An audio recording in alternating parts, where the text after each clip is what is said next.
Now, as far as the actual budget is concerned,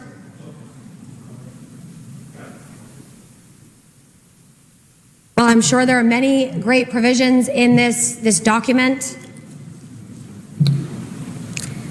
I will tell you about a couple of things that I didn't find in this document that I'm very disappointed about,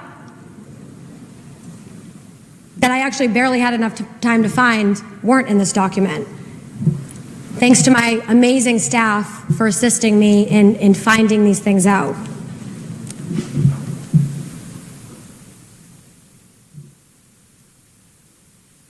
I'm sure my colleagues remember the conversations that we had around our staff and making sure that our staff in this building have an opportunity to live with a standard of dignity as they work to serve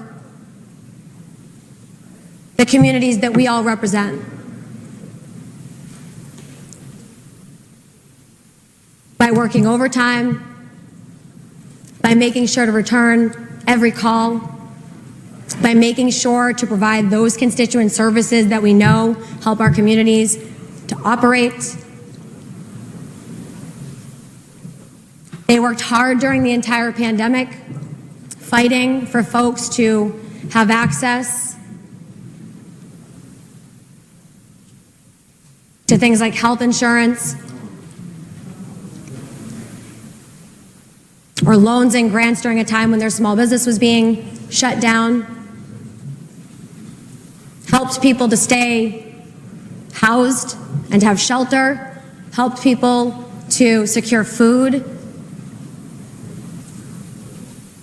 And they did it all from home. Some without laptops. Some without access to basic internet services. Some of our staffers were helping people deal with food insecurity issues while they themselves were dealing with food insecurity and may still be dealing with food insecurity.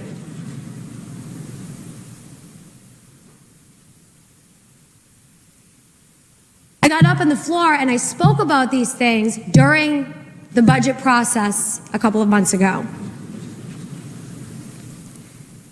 And this leadership team came to me and asked that I work with them and told me that they are committed to making sure that our staffers feel confident that this body supports them fully, but to please work with them. And when I spoke with some of the staffers, they agreed, okay, that sounds okay. If we're going to be worked with and these issues are going to be worked on truly, then that's what we want.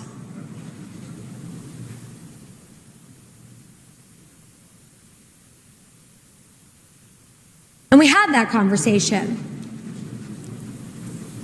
And we had one of my amendments regarding health insurance that required health insurance be given to staffers on day one, as it is able to be done for us. We had that amendment before us, amongst several other amendments. And we compromised with leadership so that we could get something for the staffers in that budget package.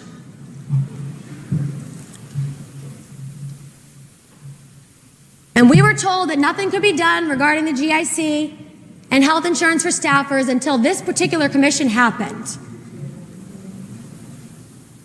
And the goal was to get something for those who are working with us and for our communities that would help them once again to live with a standard of dignity.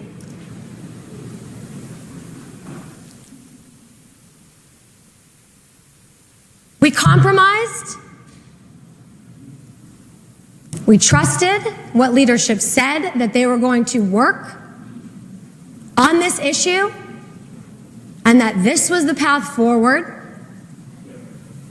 And we trusted that the supposed commitment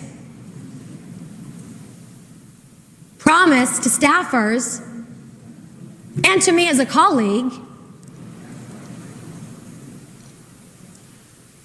was going to be fulfilled by fighting for that commission and study, not a heavy lift, to be included in the final version of the budget. It was the bare minimum that we could have done to demonstrate our commitment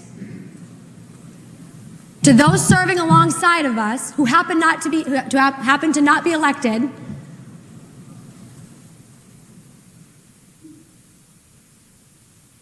It was the bare minimum we could do to show them that we're committed to progress on their behalf. A commission.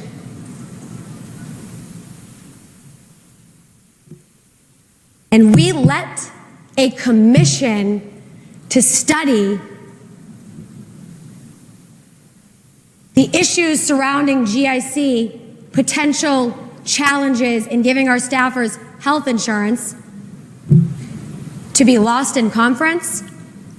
I don't know what the response is going to be to this, but I will tell you right now, no one is going to tell me that the House was that adamant against a commission about the GIC that they were going to hold up this budget from coming to the floor today.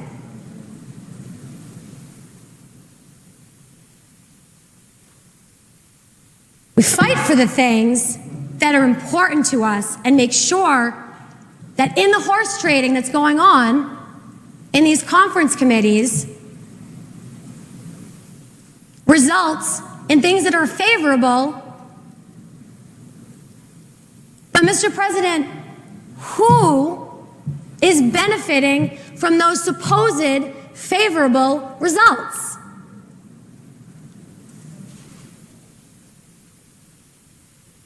Because I know it wasn't our staff.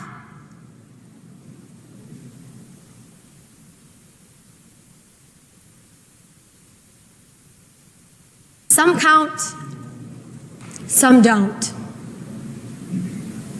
In the continued culture of power on Beacon Hill, where some count and some don't. That's true of the legislative process, where some count and get to be part of the conversations around what we're going to take up. Some get to read legislation, some get months to work on it and review it and meet with advocates, and some don't.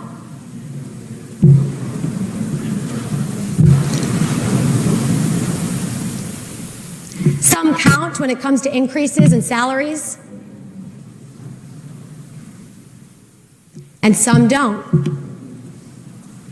Some get access to health care on day one in this building, and some don't.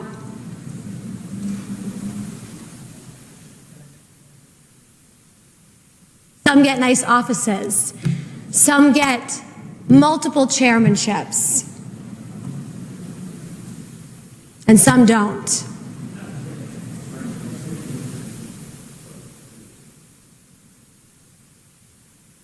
We are operating under a culture of power in this building and not one of diversity, equity, and inclusion. The famous buzzwords that seem to be used to describe what happens in this building, but are simply not reflective of what's actually happening.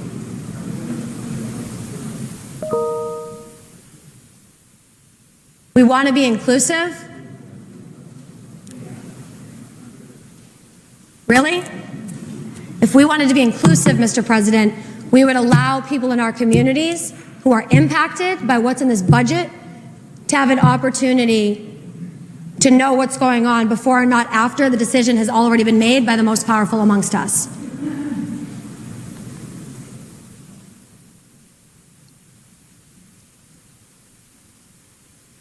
And speaking of power, I noticed in my brief opportunity I had to review this bill with my staff that we also didn't fight for the inclusion of non-disclosure agreements to be reformed so that those across the Commonwealth in state government, including, once again, our staff and the staff in the House and the staff in the administration, would not be silenced about abuse, discrimination, and harassment that is happening. Now, I get that the House might not want to do this, and I think that they should answer regarding their position on this. But again,